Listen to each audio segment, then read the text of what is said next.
बिस्मिल्लाहिर्रहमानिर्रहीम। Dear students of 10th class, national book foundation, federal board.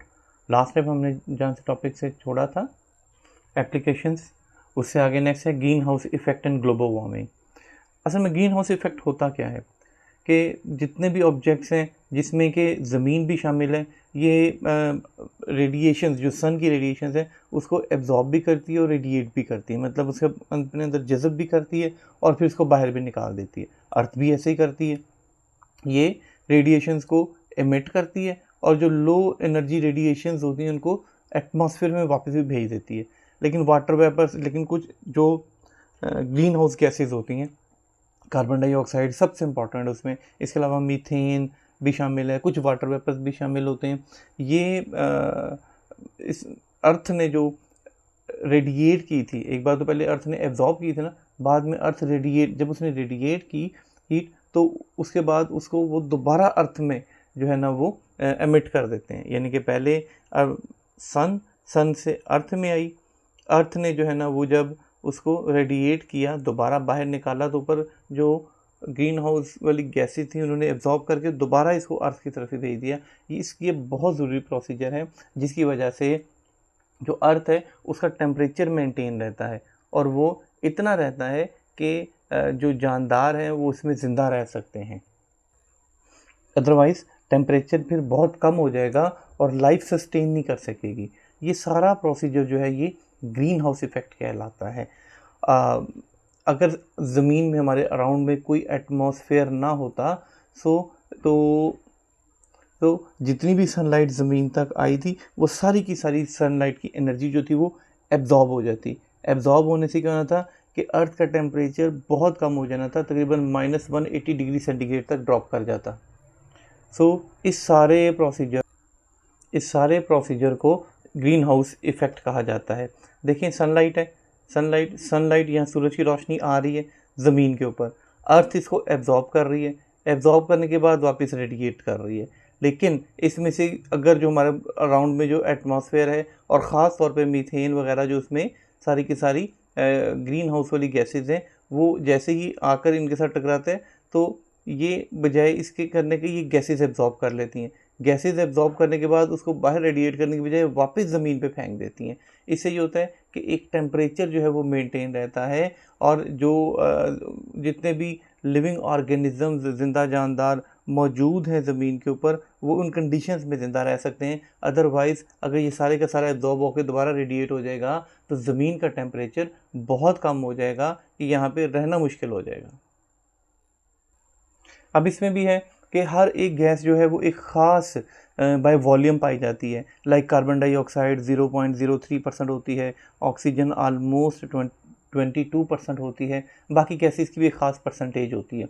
अब अगर जो अर्थ है यहाँ पे बहुत ज़्यादा कार्बन डाइऑक्साइड मौजूद होगी, सल्फ़र डाइऑक्साइड मौजूद होगी, मीथेन गैस बहुत ज़्यादा मौजूद होगी, तो उससे क्या होगा कि बहुत ज़्यादा हीट जो है वापस रेडिएट हो जाएगी। यानी कि अगर ये गैसें तादाद में मिकदार में ज़्यादा हो जाएंगी तो जो सन ने ऊपर से रेडिएट या एनर्जी में ज़मीन पर आई, ज़मीन से एब्जॉर्ब हुई, वापस जब आई तो उसके बाद जब वापस वो गैसेज उनको ज़मीन की तरफ फेंकेगी। अगर उनकी बहुत ज़्यादा तादाद होगी तो उतनी ही ज़्यादा एनर्जी वो ज़्यादा रेडिएट करेंगी टुवर्ड्स द अर्थ। ऐसे में क्या होगा कि अर्थ का टेम्परेचर बहुत ज़्यादा हो जाएगा और इस प्रोसीजर को जो है ग्लोबल वार्मिंग कहते हैं। ग्लोब मतलब पूरी दुनिया ना, ग्लोब, तो ग्लोबल वार्मिंग पूरी दुनिया का गर्म हो जाना। तो ये आजकल जो है वो एक हमारे लिए एक प्रॉब्लम भी है कि हमारे जो डेली लाइफ में यूज़ होने वाली चीज़ें हैं बहुत ज़्यादा हम जो है वो कार्बन डाइऑक्साइड गैस एमिट कर रहे हैं।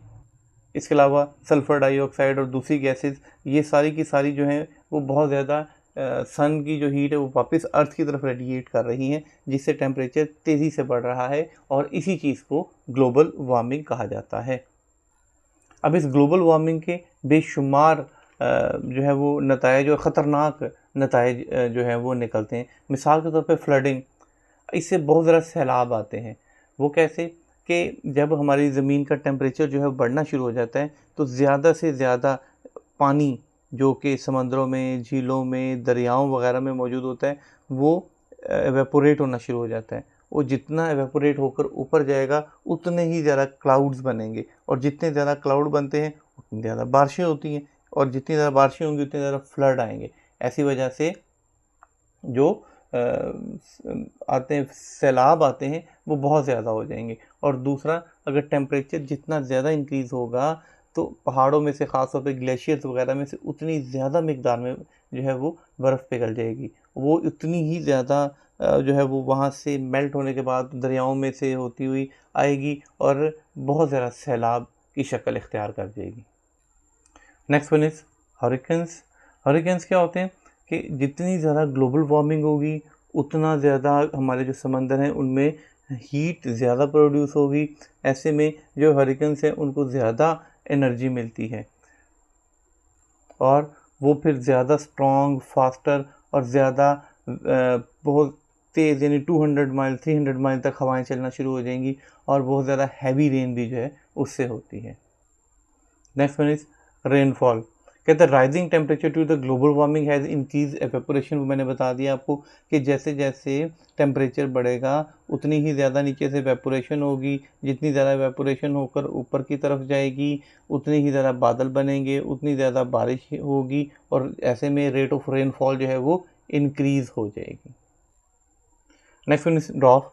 ड्रॉफ खुश्क साली को, अब देखें जितनी ज़्यादा टेम्परेचर हमारी ज़मीन का बढ़ जाएगा उतना ही एवेपोरेशन का रेट ज़्यादा हो जाएगा। एवेपोरेशन का रेट मतलब जितना भी पानी ज़मीन के अंदर है या ऊपर जितने भी आबी ज़खायर हैं उनकी एवेपोरेशन उतनी ही ज़्यादा हो जाएगी। ऐसे में जो पानी है ज़मीन में और प्लांट्स में उसकी मिकदार आहिस्ता आहिस्ता कम हो जाएगी और ऐसी सूरत में जो ज़मीनें हैं वो बिल्कुल ड्राई खुश्क होना शुरू हो जाएंगी और प्लांट्स के लिए बड़ा मुश्किल हो जाएगा कि उनके पास इतना पानी हो कि वो ज़िंदा रह सकें।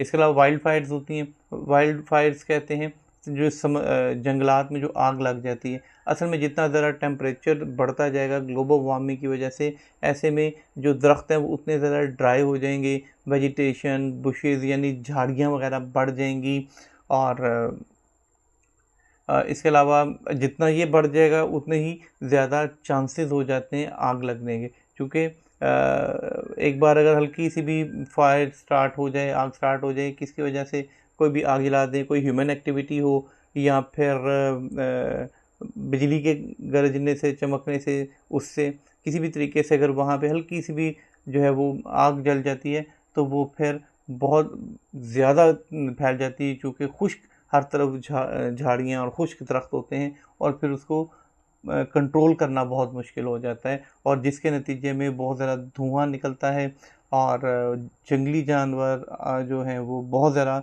मुतासिर होते हैं, मर जाते हैं उससे। Next topic is flow of heat in geothermal activities. Flow of heat यानी हीट का बहना इन जियोथर्मल एक्टिविटीज़, ज़मीन के जो हीट के अंदर जो एक्टिविटीज़ होती हैं उनके अंदर। असल में अगर आप यहाँ से देखें तो जो अर्थ है उसको बेसिकली तौर पर, बुनियादी तौर पर 3 हिस्सों में जो है वो डिवाइड करते हैं, कोर, मेंटल और क्रस्ट। ठीक है, कोर ये सबसे निचला हिस्सा होता है, ये वाला हिस्सा सारा जो है ना वो कोर कहलाता है। फिर मेंटल आता है, फिर ऊपर क्रस्ट आता है। जो कोर है इसका टेम्परेचर तकरीबन 6000 डिग्री सेंटीग्रेड तक होता है और ये ज़्यादातर जो है वो आयरन और निकल से मिलकर बना होता है। ये इतनी ज़्यादा गर्म होती है कि इसमें जो है ना वो इसकी वजह क्या होती है कि इसमें सारे के सारे जो है ना वो रेडियो एक्टिव डीके एलिमेंट, यूरेनियम, थोरियम वगैरह वो भी इस कोर में पाए जाते हैं। इसके अलावा नीचे प्रेशर बहुत ज़्यादा है, अर्थ के नीचे जाते जाएंगे तो ग्रेविटी और उस चीज़ों का भी बहुत प्रेशर है, जिसकी वजह से वो जो है वो मोल्टन फॉर्म में कन्वर्ट हो चुके होते हैं। इसके बाद जो मोल्टन पोर्शन ऑफ कोर का होता है, बिल्कुल उसको 2 हिस्से होते हैं, एक आउटर कोर कहलाता है। ये भी बहुत ज़्यादा जो है ना वो मोल्टन फॉर्म इसलिए होता है कि यहाँ पे प्रेशर बहुत जो है ना वो एकदम से कम हो जाता है। आउटर कोर का जो है वो तकरीबन 4 डिग्री सेंटीग्रेड तक और नीचे इनर कोर का जो है वो 6000 डिग्री सेंटीग्रेड तक टेम्परेचर हो जाता है। और जो मेंटल होता है वो क्रस्ट और कोर के दरमियान में पाया जाता है, यानी कि सबसे ऊपर जो है वो क्रस्ट है, नीचे कोर, दरमियान में मेंटल होता है। ये सबसे थिक पार्ट होता है और ये जो है ना वो आउटर कोर के ऊपर फैला होता है। ये ज़्यादातर सिलिकेट्स, मिनरल्स और आयरन कंटेनिंग मैग्नीशियम वगैरह में पाया जाता है। और इससे ऊपर जो है ना वो जो पोर्शन आता है वो सारा मैग्मा का होता है, यानी कि कोर के बिल्कुल नीचे मैग्मा पाया जाता है। और ये जो है ना वो जो मेंटल है, जो कोर से ऊपर वाला हिस्सा होता है मेंटल, और क्रस्ट से नीचे वाला हिस्सा होता है। यहाँ से देखें ये क्रस्ट है, ठीक है, ये कोर है, ये दरम्यान में मेंटल है। तो कोर का ऊपर वाला हिस्सा कह लें और क्रस्ट का निचला हिस्सा कह रहे ये वाला। ये ज़मीन से तकरीबन 2900 किलोमीटर्स और उसके राउंड अबाउट से लेकर 100 किलोमीटर से नीचे नीचे तक ये सारा शुरू हो जाता होता है।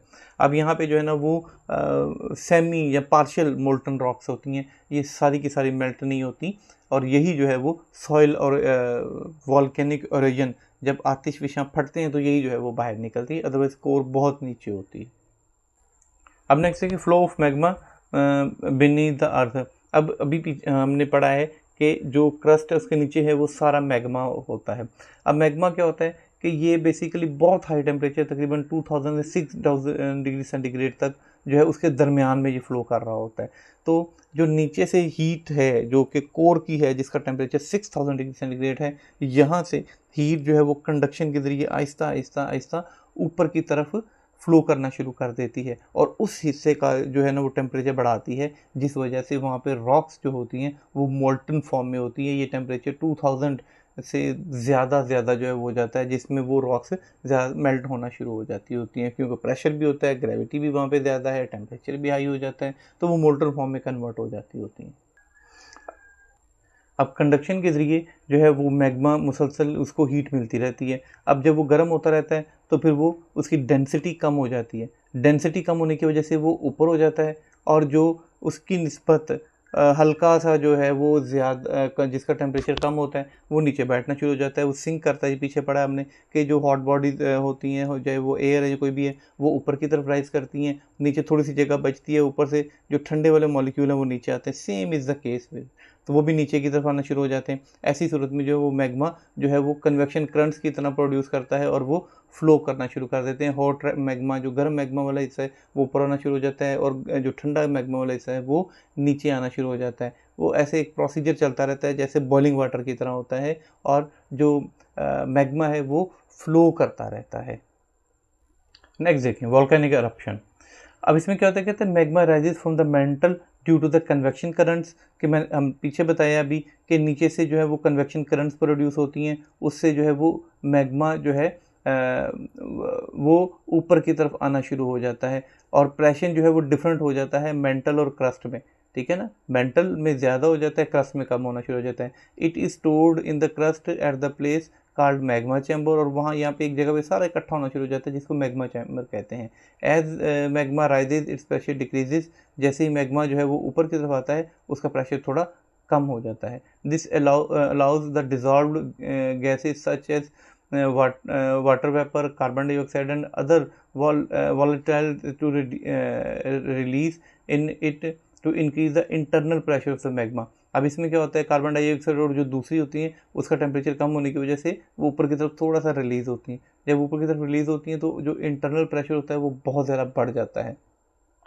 When this pressure exceeds the strength of the covering rock, और जब ये बहुत ज़्यादा बढ़ जाता है ऊपर वाले रॉक्स की निस्बत, मैग्मा फ्रैक्चर्स इट, तो मैग्मा उसको तोड़ देता है, एंड क्रिएट्स अ पाथवे, और एक रास्ता बना लेता है जहाँ से वो बाहर निकलता है। This leads a forceful volcanic eruption, और ऐसे में एक बड़ा ज़ोरदार जो है वो तरीके से फटता है एक volcano driven by the high pressure gases, और इसमें बहुत ज़्यादा जो है वो प्रेशर भी साथ में आता है।